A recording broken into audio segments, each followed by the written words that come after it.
The song you just heard, called The Great American Melting Pot, written by Lynn Ahrens and Lori Lieberman, two famous Jewish-American composers. They paid the fare to America, and there they melted in. A lovely lady Liberty, with her book of recipes, and the finest one she's got is the Great American Melting Pot. Was pumped into my head as a kid almost every single morning before school. It played on the TVs of several million American children before their school day, and then was reiterated to all of us again and again, over and over throughout our entire time in American academia. But is it true? Was America really always founded as a melting pot of all different races and countless cultures? Was America truly founded and meant to be a nation of immigrants from all over the world? As you can see, this phrase, melting pot, first started being used around 1908. The origination seems to come from a play written and performed by Israel Zangwill. Wikipedia describes this play as follows. The play depicts the life of a Russian Jewish immigrant family, the Kishanos. David Kishano has survived a pogrom, which killed his mother and sister, and he wishes to forget this horrible event. He composes an American symphony, and wants to look forward to society free of ethnic divisions and hatred, rather than backward at his traumatic past. Now, the last time I checked, the Declaration of Independence was signed in 1776, and 1908, the year when the phrase melting pot first started to be used, was 132 years after that. But let's move on. How many times have you heard from your politician, your president, your standard Hollywood actor, and your local SJW that we are a nation of immigrants? America is a nation of immigrants. We are a nation of immigrants. We are a nation of immigrants. We're a nation of immigrants. The next thing that follows this statement is usually some cringy cliche about the Statue of Liberty that's historically inaccurate, right? And in the harbor is the Statue of Liberty, reminding us of who we are and where we came from. See? Almost every single time. The Statue of Liberty, though, was a gift given to the U.S. from France to honor the centennial of American independence. The poem upon it, which was written by Jewish writer Emma Lazarus, as you know, give me your tired, your poor, your huddled masses, etc., was a later add-on and cri de coeur by Lazarus about her major concern, which was the Russian pogroms against the Jews happening in Tsarist Russia at the time. Lazarus was asked in 1883 to contribute a manuscript to an effort by New York socialites to help raise money for the pedestal on which the statue was to be erected. She at first resisted, but then ultimately decided to take the opportunity to further her real concern, which was the Russian Jews and the pogroms that were happening at the time. E Pluribus Unum explicitly commemorates the union of 13 British colonies into one nation. The statue and the motto do not celebrate immigration. They salute the achievement of the settlers who founded those colonies and in time won independence from their mother country. The poem on the Statue of Liberty has absolutely nothing to do with people vying for America to accept more and more immigrants, but has everything to do with what Lazarus was actually going through at the time. Anything else that is taught to you is historically inaccurate and completely made up by pro-open borders advocacy groups. Now, what about the term a nation of immigrants? Surely this phrase has been around since the Statue of Liberty was built up at least, right? Wrong. As you can see, this phrase wasn't even used until it became popular in the 1960s. It was popularized after the ADL asked John F. Kennedy to write a book with the same title that became part of a series by the ADL called A One Nation Library. I'm honored to receive this award from an organization which on its 50th anniversary should itself be receiving an honor for distinguished contribution to the enrichment of America's democratic legacy. Your tireless pursuit of equality of treatment for all Americans has made a lasting and substantial contribution to our democracy. As you can see, this phrase was literally a pro-open borders marketing slogan created by the ADL, a Jewish organization with over 100 years of history in the U.S., whose current CEO called Donald Trump anti-Semitic for using the word globalist during one of his meetings. It was sort of developed and originated in certain extremist circles populated by white supremacists. But make no mistake, where the term originates from is a reference to Jewish people.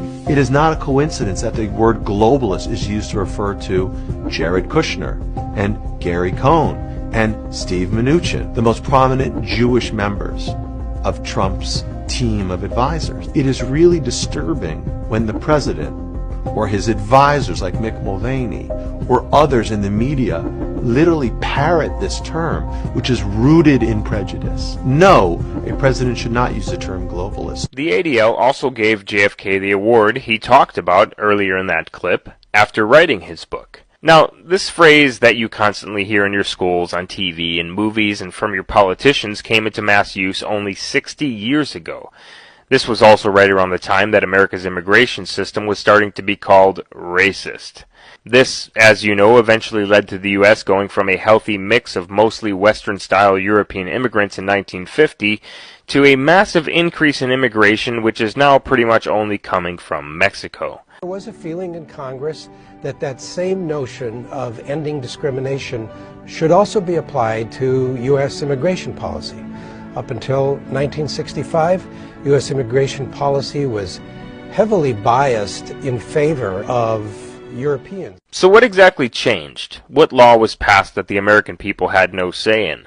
What act was signed that sent us millions of a type of immigrant that is over 3/4 on one or more welfare program, that tears down our statues demanding change in our country, that hoist no other flag but the flag of their homeland while advocating the government be overthrown, that say it's racist to be white, and that bring mob destruction to those who advocate for a secure border, less government, and the restoration as well as the protection of our Constitution?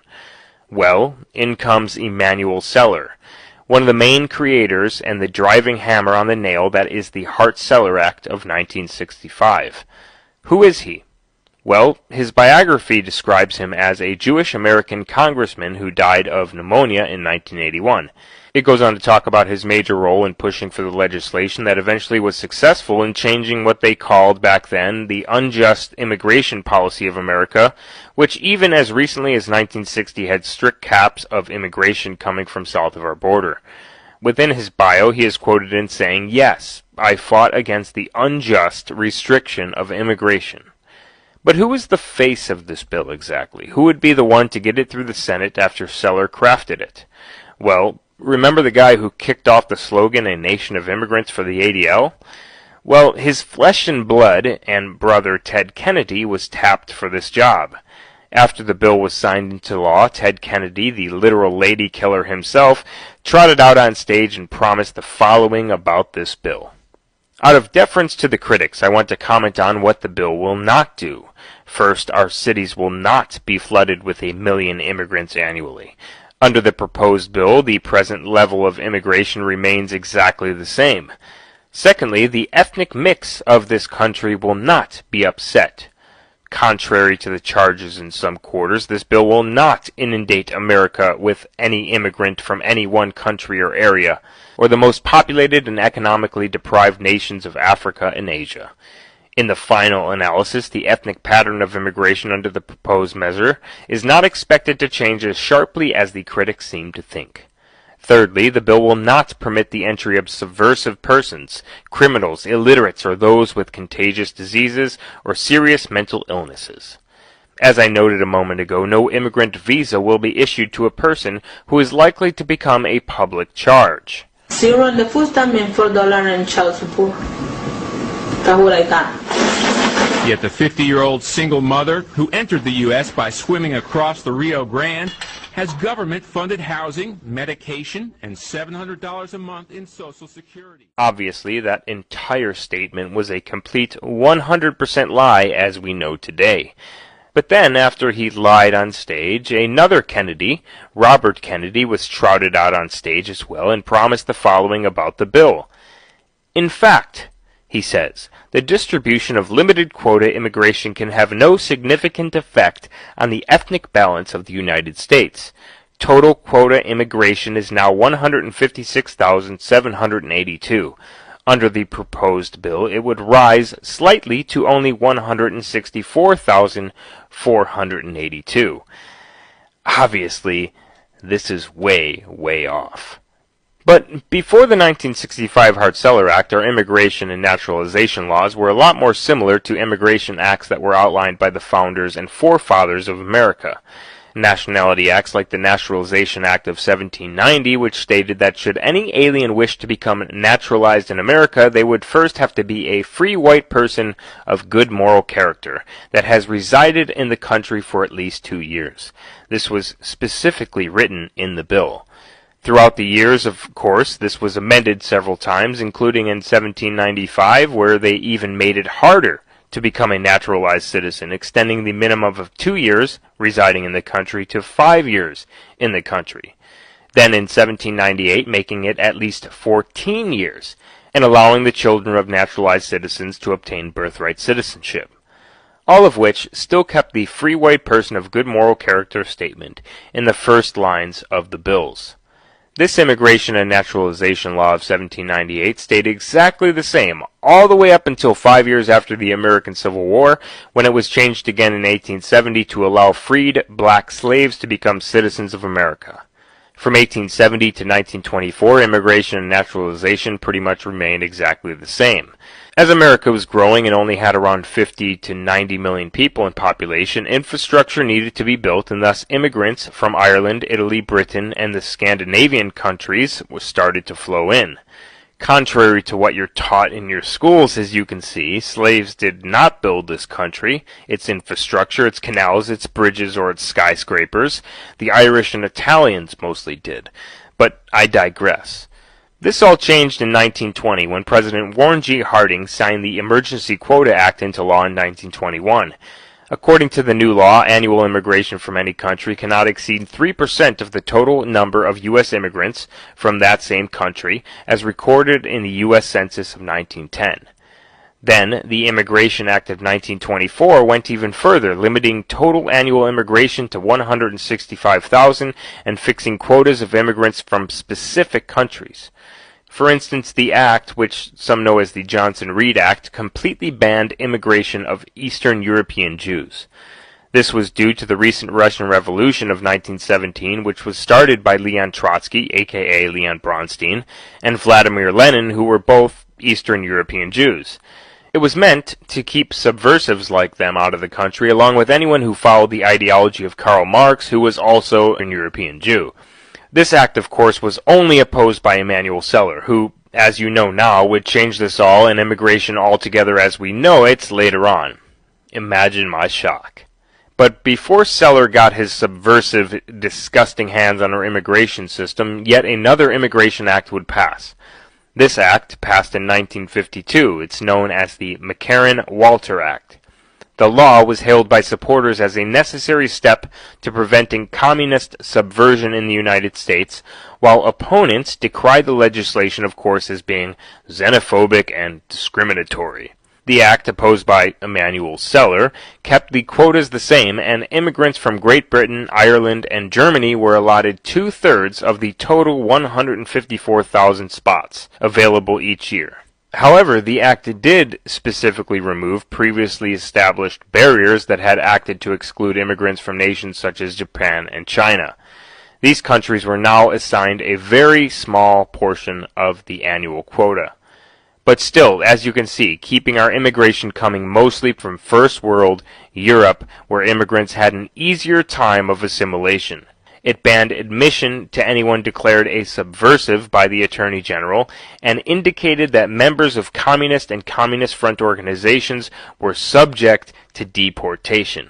I like that style. Now, what would have happened if no immigration happened at all? What would have happened if there was never an Ellis Island or any immigration acts at all after the founding and independence of our country? One demographic study concluded that had there been no immigration at all after 1790, the settlers' posterity alone, including African slaves and freemen's descendants, would have grown by 1990 to approximately half the size of the population in 1990, which implies roughly half of all Americans today still have roots in the founding stock whose existence the Nation of Immigrants creed denies. The federal structure that the Founding Fathers erected for the United States is firmly grounded in their British heritage and American experience. Now, those who signed the Declaration and the Constitution, of course, knew of Locke and Enlightenment philosophies, but they knew their native law best, the English common law. Common law remains the bedrock of every state's law today, with the unique exception of Louisiana. The rights of Englishmen were the animating spirit of the Bill of Rights, meant to secure them more effectively in America than they often were in England. So you see, America is a country of settlers and conquerors of Western culture. The America they had in mind was to remain Western. And regardless of what anyone tries to tell you on the TV, millions upon millions of Americans are neither immigrants nor descendants of immigrants, but rather descendants of the settlers who built and freed this country from Britain. Can you imagine what would happen if China was in our place, allowing millions of people to flow from south of their border into their country, who according to all studies are mostly on welfare? Could you imagine what the Chinese would say or do if then said immigrants were to say that their culture is racist, everything about them is racist, and that they must change to become more tolerant to the soft invaders? Yeah, me neither.